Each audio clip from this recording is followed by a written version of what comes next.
बिस्मिल्लाहिर्रहमानिर्रहीम। अस्सलाम वालेकुम वरहमतुल्लाहि वबरकातुहू। की हाल चाल है जी? ठीक ठाक हो?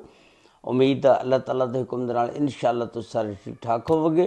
अल्लाह ताला सब ते रहमत फरमाए, अल्लाह ताला सब नूं अपने हिफ्ज़ो ईमान दे विच रखे, आमीन सुम्मा आमीन।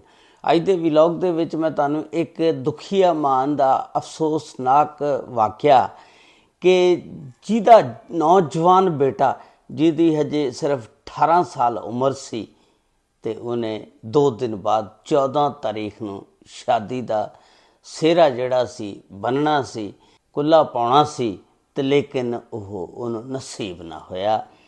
उन्होंने किसी ने मार दिता। उन्होंने क्यों मारिया गया और मारने वाला कौन सी ते किस वजह नाल उन्होंने मार दिता गया, और फिर माँ ने जिहड़ियां उहदे दिल दे विच तमन्ना ख्वाहिशां आरज़ूआं सी कि मैं अपने बेटे नूं कुल्ला पवावांगी ते सेहरा बन्नांगी, गल दे विच फुल्लां दे हार पावांगी, ते फिर उन्हें सारे काम उहदे मैयत दे उत्ते जनाजा जिस वेले लैके जा रहे सी उन्हें उस टाइम कुल्ला भी पाया ते उहदे फुल्लां दे हार भी पाए। ते उहदी मुकम्मल तफसीलात अज दी इस वीडियो दे विच, क्योंकि ये वीडियो जिहड़ी है बड़ी दुख वाली वीडियो आ, क्योंकि एक माँ दा नौजवान जदों बेटा मर जाए तो फिर उसका की हाल हुंदा। ये वाक़या जिहड़ा जिला शेखुपुरा दे विच कोट अब्दुल मालिक आ, उत्थे दा यह वाक़या। लेकिन ये फैमिली जिहड़ी आ ये लाहौर रहिंदी आ, अमीन पार्क आ बंद रोड दे कोल। उत्थे एक फैमिली का सरबराह जिहदा नाम आ असलम, उहदे 3 बेटे ने। एक कासम जिहदी उम्र 18 साल आ, हजे शादी होनी हुंदी आ। दूसरा मुनव्वर आ, सब तो बड़ा जिहड़ा शादीशुदा, और वो अपने माँ प्यो कोलों अलहदा जुदा होकर रहिंदा। तीसरा अज़र आ, वह भी शादीशुदा, लेकिन वो अपने माँ प्यो दे नाल ही रहिंदा। हुण कासम जिहड़ा ये अपने अब्बे दे नाल कबाड़ दी इन्हां दी एक दुकान आ, उत्थे दुकान दे उत्ते ही काम करदा। हुण कासम जिहड़ा एक लड़की नूं पसंद करदा, और वो लड़की जिहड़ी हुंदी आ इहदी कज़न हुंदी है, यानी खाला दी बेटी। कासम ने अपनी अम्मी और अबू नूं कहा कि मैं अपनी कज़न दे नाल शादी कराना चाहना, तो उन्हां कोलों रिश्ता पुछो।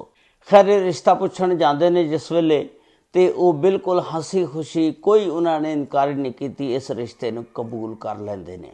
और फिर शादी दे दिन रख दिते जांदे ने। शादी दे दिन रखे 14, 15 ते 16।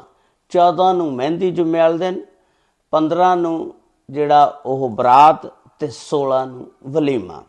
हुण 12 तरीक नूं अक्तूबर 2025 नूं जिहड़ा कासम आ ना, इहदा भरा एक रहिंदा मुनव्वर कोट अब्दुल मालिक दे विच, जिहड़ा जुदा है अलहदा रहिंदा, उहनूं मिलने वास्ते। जिस वेले उहनूं मिलण वास्ते कोट अब्दुल मालिक जांदा, उत्थे एक इहदा जिगरी दोस्त, बचपन दा दोस्त हुंदा वलीद, वह भी रहिंदा आ। ये उत्थों रात नूं उठदा ते वलीद को चल जांदा मिलण वास्ते 12 बजे तक उत्थे बैठा रहिंदा, और उहदे नाल गपशप लांदा रहिंदा। वलीद जिहड़ा एक नशे दा आदी सी, आयस दा नशा करदा सी, ते उहने 3-4 महीने तो इहनूं भी नशे दे उत्ते ला दित्ता सी कासम नूं। हुण इन्हां ने राती 12 बजे तक उत्थे बह के गपशप लाई। उस तो बाद कासम कहंदा वलीद नूं, मैं चलदा यार घर, ते हुण सौण दा टाइम हो गया, सौंदे आ। ते उत्थों निकलदा घर, जिस वेले अपने भरा दे मुनव्वर दे कोल आंदा, ते घर जिस वेले पहुंचदा देखदा कि लाइट नहीं हैगी, लाइट बंद आ। ये अपने मोबाइल वाल वेखदा कि मोबाइल की जिहड़ी बैटरी आ 0 हो गई आ, मोबाइल बंद हो गया। इन्हें कहा कि मैं उधरों अपने दोस्त के घरों आया, उधर तो लाइट है सी, चलो मैं उन्होंने मोबाइल दे के आना कि चार्जिंग ते ला दे, तो फिर मैं घंटे डेढ़ तक लै जाना। ये उत्थों निकलदा अपने दोस्त वलीद को जाता, जाके उन्होंने कहता यार वलीद आ मेरा मोबाइल चार्जिंग ते ला दे, तो 1.5 घंटे तक मैं ये वापस लै जाना।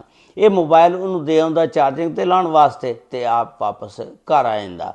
उस तो बाद फिर यह 1.5 घंटे बाद वापस जाता 3:30 बजे, तो उन्होंने घर के कोल ही कोई चौक सी, उत्थे 4 जने खड़े सी, एक वलीद, एक उहदा दोस्त अवैस, ते एक उहदा अब्बा, एक उहदा भरा अब्दुल्ला। ये 4 बंदे उत्थे खड़े सी। कासम जिहड़ा दोबारा 1.5 घंटे बाद जाता 3:30 बजे मोबाइल लैण वास्ते, ਤੇ ਵਲੀਦ ਨੂੰ ਕਹਿੰਦਾ ਵਲੀਦ ਯਾਰ ਉਹ ਮੋਬਾਈਲ ਜਿਹੜਾ ਮੈਂ ਤੈਨੂੰ ਦੇ ਕੇ ਗਿਆ ਸੀ ਚਾਰਜਿੰਗ ਤੇ ਲਾਉਣ ਵਾਸਤੇ ਚਾਰਜ ਹੋ ਗਿਆ ਹੋਣਾ 1.5 ਘੰਟੇ 'ਚ, ਚਲੋ ਕੋਈ ਗੁਜ਼ਾਰਿਸ਼ ਜੋਗੀ ਬੈਟਰੀ ਹੋ ਗਈ ਤੇ ਮੈਨੂੰ ਲਿਆ ਦੇ। ਵਲੀਦ ਅੱਗੋਂ ਕਹਿਣ ਲੱਗਾ ਕਿ ਕਿਹੜਾ ਮੋਬਾਈਲ, ਕਿਹੜੇ ਮੋਬਾਈਲ ਦੀ ਤੂੰ ਗੱਲ ਕਰ ਰਿਹਾ? ਤੇ ਉਹ ਕਹਿੰਦਾ ਯਾਰ ਇਸ ਤਰ੍ਹਾਂ ਨਾ ਕਰ, ਮੈਂ ਤੈਨੂੰ ਹੁਣ ਤਾਂ ਮੋਬਾਈਲ ਦੇ ਕੇ ਗਿਆ, ਚਾਰਜ ਕਰਦੇ ਪਈ ਦੀ ਬੈਟਰੀ, ਚਲੋ ਚਾਰਜਿੰਗ ਤੇ ਲਾ ਦੇ। ਤੇ ਉਹ ਕਹਿੰਦਾ ਕੋਈ ਮੋਬਾਈਲ ਸ਼ਬੈਲ ਨਹੀਂ, ਕਿਹੜਾ ਮੋਬਾਈਲ ਦੇ ਗਿਆ ਤੂੰ? ਆਲਾ ਫੜ। ਆਇਸ ਉਹਨੂੰ ਨਸ਼ਾ ਫੜਾਤਾ, ਪੀ ਤੇ ਜੈਸੀ ਮਾਰ। ਤੇ ਉਹ ਕਹਿਣ ਲੱਗਾ ਯਾਰ ਮੈਂ ਇਹ ਨਸ਼ਾ ਨਹੀਂ ਹੁਣ ਕਰਨਾ ਤੇ ਮੈਨੂੰ ਤੂੰ ਮੋਬਾਈਲ ਲਿਆ ਕੇ ਦੇ। ਤੇ ਉਹ ਕਹਿੰਦਾ ਕਿਹੜਾ ਮੋਬਾਈਲ? ਤੇ ਅੱਗੇ ਤੂੰ ਬੜਾ ਇਹ ਨਸ਼ਾ ਕਰਦਾ, ਮੇਰੇ ਪਿੱਛੇ ਪਿੱਛੇ ਫਿਰਦਾ ਰਹਿੰਦਾ, ਹੁਣ ਤੂੰ ਕਹਿੰਦਾ ਕਿਹੜਾ ਨਸ਼ਾ? ਉੱਥੋਂ ਇਹਨਾਂ ਦੇ ਦਰਮਿਆਨ ਨਾ ਤਲਖ ਕਲਾਮੀ ਹੋ ਜਾਂਦੀ, ਦੋਏ ਆਪਸ ਵਿੱਚ ਝਗੜ ਪੈਂਦੇ ਨੇ। ਜਿਸ ਵੇਲੇ ਝਗੜਦੇ ਨੇ ਫਿਰ ਇਹਨਾਂ ਦੀ ਗੁੱਥਮ ਗੁੱਥਾ ਲੜਾਈ ਸ਼ੁਰੂ ਹੋ ਜਾਂਦੀ ਹੈ, ਇੱਕ ਦੂਜੇ ਨੂੰ ਕੁੱਸੋ ਨੂੰ ਮੁੱਕਾ ਸ਼ੁਰੂ ਹੋ ਜਾਂਦੇ ਨੇ। ਉਹ 4 ਜਣੇ ਸੀ, ਉਦੋਂ ਵੀ ਜਿਹੜੇ ਦੂਸਰੇ 3 ਸੀ ਤੇ ਇਹ 4 ਹੋ ਗਏ ਤੇ ਉਹ ਵੀ ਨਾਲ ਰਲ ਗਏ ਤੇ ਇਹਨੂੰ ਫੜ ਕੇ ਢਾਹ ਲਿਆ ਤੇ ਇਹਨੂੰ ਵਜਾਇਆ। ਕਾਸਮ ਜਿਹੜਾ ਸੀ ਉਹ ਵੀ ਜਿੰਨੀ ਜੋਗਾ ਸੀ ਉਹਨੇ ਵੀ ਇਹਨਾਂ ਦੇ ਕੁਸੁਨ ਮਾਰੇ, ਲੇਕਿਨ ਉਹ 4 ਜਣੇ ਸੀ। ਵਲੀਦ ਦੀ ਜੇਬ ਦੇ ਵਿੱਚ ਚਾਕੂ ਸੀ, ਵਲੀਦ ਨੇ ਉਹ ਚਾਕੂ ਜੇਬ ਚੋਂ ਕੱਢਿਆ ਤੇ ਉਸ ਚਾਕੂ ਦੇ ਨਾਲ ਸੀਨੇ ਦੇ ਉੱਤੇ ਸੱਜੀ ਸਾਈਡ ਤੋਂ ਚਾਕੂ ਮਾਰਿਆ ਤੇ ਉਹਨੂੰ ਥੱਲੇ ਸੁੱਟ ਦਿੱਤਾ। ਬਾਅਦ ਫਿਰ ਚਾਕੂਆਂ ਦੇ ਵਾਰ ਕੀਤੇ ਕਿ ਉਹ ਜਿਹੜਾ ਮੌਕੇ ਤੇ ਮਰ ਗਿਆ। ਦੇਖ ਲਓ ਇੱਕ ਯਾਰ ਵਲੀਦ ਸਿਰਫ ਮੋਬਾਈਲ ਦੀ ਵਜ੍ਹਾ ਦੇ ਨਾਲ ਤਲਖ ਕਲਾਮੀ ਹੋ ਗਈ ਔਰ ਉਹਨੇ ਉਹਨੂੰ ਮਾਰ ਦਿੱਤਾ। ਉਸ ਤੋਂ ਬਾਅਦ ਫਿਰ ਉਹਦਾ ਭਰਾ ਜਿਹੜਾ ਮੁਨੱਵਰ ਸੀ ਜਿਹਦੇ ਘਰ ਇਹ ਗਿਆ ਸੀ ਕੋਟ ਅਬਦੁਲ ਮਾਲਿਕ ਮਿਲਣ ਵਾਸਤੇ, ਉਹਨੂੰ ਖਬਰ ਹੁੰਦੀ, ਉਹ ਫੌਰੀ ਮੌਕੇ ਤੇ ਪਹੁੰਚਦਾ।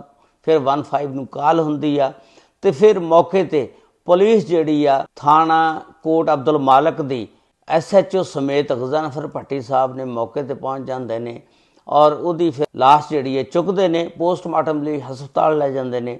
ਉਸ ਤੋਂ ਬਾਅਦ ਇੱਕ FIR ਦਰਜ ਹੁੰਦੀ ਆ ਔਰ ਜਿਹੜੀ FIR ਆ ਇਹਨਾਂ 4 ਤੇ ਦਰਜ ਹੋਈ, ਅਵੈਸ, ਅਬਦੁੱਲਾ, ਵਲੀਦ ਤੇ ਇਹਨਾਂ ਦੇ ਵਾਲਦ ਦੇ ਉੱਤੇ। ਤੇ ਫਿਰ ਇਸ FIR ਦਾ ਮੁਦਈ ਬਣਦਾ ਅਸਲਮ ਕਾਸਮ ਦਾ, ਮੁਨੱਵਰ ਦਾ ਵਾਲਦ। ਫਿਰ ਜਿਸ ਵੇਲੇ ਘਰ ਲਿਆਇਆ ਜਾਂਦਾ ਤੇ ਸਾਰੇ ਫਿਰ ਜਿਸ ਵੇਲੇ ਦੇਖਦੇ ਨੇ ਬਮਾਏ ਮਾਂ ਤੇ ਰੋਣਾ ਪਿੱਟਣਾ ਸ਼ੁਰੂ ਕਰ ਦਿੰਦੇ ਨੇ। ਮਾਂ ਜਿਹੜੀ ਕਹਿੰਦੀ ਆ ਕਿ ਜਿਹਦੀ ਸ਼ਾਦੀ ਹਜੇ 2 ਦਿਨ ਰਹਿੰਦੇ ਸੀ, 14 ਤਰੀਕ ਨੂੰ ਸ਼ਾਦੀ ਆ ਤੇ 12 ਤਰੀਕ ਦਾ ਵਕੂਆ ਆਇਆ ਤੇ ਮਾਂ ਦਾ ਬੁਰਾ ਹਾਲ ਹੋ ਗਿਆ, ਪਿੱਟ ਕੇ ਰੋ ਕੇ। ਉਸ ਤੋਂ ਬਾਅਦ ਜਿਹਦੇ ਨਾਲ ਇਹਦੀ ਮੰਗਣੀ ਕੀਤੀ ਸੀ ਕਜ਼ਨ ਦੇ ਨਾਲ, ਉਹ ਵੀ ਆ ਗਈ ਤੇ ਕੋਲ ਬਹਿ ਕੇ ਕਹਿੰਦੇ ਨੇ ਕਿ ਉਹ ਇਸ ਤਰ੍ਹਾਂ ਰੋਂਦੀ ਸੀ ਕਿ ਕਾਸਮ ਉੱਠ, 2 ਦਿਨ ਰਹਿ ਗਏ, ਤੂੰ ਮੈਨੂੰ ਵਿਆਹਣ ਆਉਣਾ ਤੇ ਮੇਰੇ ਨਾਲ ਸ਼ਾਦੀ ਕਰਨੀ ਆ ਤੇ ਹਜੇ 4 ਲਾੜ ਪੂਰੇ ਕਰਨੇ ਆ, ਜਲਦੀ ਕਰ, ਉੱਠ ਤਿਆਰ ਹੋ, ਜਲਦੀ ਕਰ, ਉੱਠ ਤਿਆਰ ਹੋ। ਯਾਨੀ ਇੱਕ ਪਾਗਲਾਂ ਦੀ ਤਰ੍ਹਾਂ ਉਹ ਕਹਿੰਦੀ ਰਹੀ। ਤੇ ਮਾਂ ਜਿਹੜੀ ਸੀ ਉਹ ਵੀ ਇਸੇ ਤਰ੍ਹਾਂ, ਕਿਉਂਕਿ ਬੰਦੇ ਦੇ ਹੋਸ਼ ਹਵਾਸ ਕਾਇਮ ਨਹੀਂ ਰਹਿੰਦੇ ਹੈਗੇ। ਮਾਂ ਵੀ ਕਹਿੰਦੀ ਰਹੀ ਉੱਠ ਕਾਸਮ ਉੱਠ, ਮੈਂ ਤੈਨੂੰ ਕੁੱਲਾ ਪਵਾਉਣਾ, ਤੈਨੂੰ ਹਾਰ ਪਵਾਉਣੇ ਆ ਜਿਹੜੇ ਤੂੰ ਖੁਦ ਖਰੀਦ ਕੇ ਲੈ ਕੇ ਆਇਆ। ਫਿਰ ਦੱਸਦੇ ਨੇ ਕਿ ਜਿਸ ਵੇਲੇ ਜਨਾਜ਼ਾ ਚੁੱਕਿਆ ਗਿਆ ਉਸ ਮਾਂ ਦੀ ਖਾਹਿਸ਼ ਨੂੰ ਮੱਦੇ ਨਜ਼ਰ ਰੱਖਿਆ ਗਿਆ। ਉਹਨੇ ਕਿਹਾ ਕਿ ਇਹਨੂੰ ਮੈਂ ਕੁੱਲਾ ਜ਼ਰੂਰ ਪਾਉਣਾ ਤੇ ਹਾਰ ਵੀ ਜ਼ਰੂਰ ਪਾਉਣੇ, ਜਿਹਨੇ ਆਪਣੇ ਹੱਥ ਦੇ ਨਾਲ ਸਾਰਾ ਕੁਝ ਖਰੀਦਿਆ ਸੀ। ਫਿਰ ਇਸੇ ਤਰ੍ਹਾਂ ਹੋਇਆ, ਜਿਸ ਵੇਲੇ ਜਨਾਜ਼ਾ ਲੈ ਗਏ ਕੁੱਲਾ ਵੀ ਪਾਇਆ ਗਿਆ, ਹਾਰ ਵੀ ਪਾਏ ਗਏ ਤੇ ਫਿਰ ਉਸ ਨੂੰ ਜਿਸ ਵੇਲੇ ਕਬਰ ਦੇ ਵਿੱਚ ਲਾਉਣ ਲੱਗੇ ਉਹ ਕੁੱਲਾ ਵੀ ਉਤਾਰ ਲਿਆ, ਹਾਰ ਵੀ ਉਤਾਰ ਲਏ ਤੇ ਫਿਰ ਉਹਨੂੰ ਅੱਲਾ ਦੇ ਸਪੁਰਦ ਕਰ ਦਿੱਤਾ। ਤੇ ਇਹ ਇੱਕ ਦੁਖੀਆ ਕਿਸਮ ਦਾ ਵਾਕਿਆ ਸੀ ਮਾਂ ਦਾ, ਤੇ ਜਿਹਨੇ ਰੋ ਕੇ ਬੁਰਾ ਹਾਲ ਕਰ ਲਿਆ ਸੀ। ਤੇ ਇਸ ਦਾ ਨਤੀਜਾ ਇਹ ਹੀ ਆ ਕਿ ਜਿਹੜਾ ਨਸ਼ਾ ਆ ਇਹ ਹਰਾਮ ਆ। ਨਸ਼ੇ ਦੇ ਵਿੱਚ ਬੰਦੇ ਨੂੰ ਨਹੀਂ ਪਤਾ ਲੱਗਦਾ ਇਹ ਮੇਰਾ ਦੋਸਤ ਆ ਜਾਂ ਕੀ ਆ। ਉਹ ਜਿਹੜੇ 4 ਬੰਦੇ ਖੜੇ ਸੀ ਉਹਨਾਂ 4 ਨੇ ਨਸ਼ਾ ਕੀਤਾ ਸੀ, ਨਸ਼ੇ ਦੇ ਵਿੱਚ ਟੁੰਨ ਸੀ, ਉਹਨਾਂ ਨੂੰ ਨਹੀਂ ਸੀ ਪਤਾ ਕਿ ਅਸੀਂ ਕੀ ਕਰ ਬੈਠੇ ਆ। जैसी बैठक वैसी सोबत, इस वास्ते अच्छे लोगों को बैठा करो ताकि अच्छी सोबत हासिल होवे। इस अज का वाकया, अज का विलॉग जोड़ा मैं तुहाडे नाल शेयर किया। अल्लाह ताला सब ते रहमत फरमाए, अल्लाह ताला सब नूं अपने हिफ्ज़ो मान च रखे। अस्सलामु अलैकुम व रहमतुल्लाहि व बरकातुहू।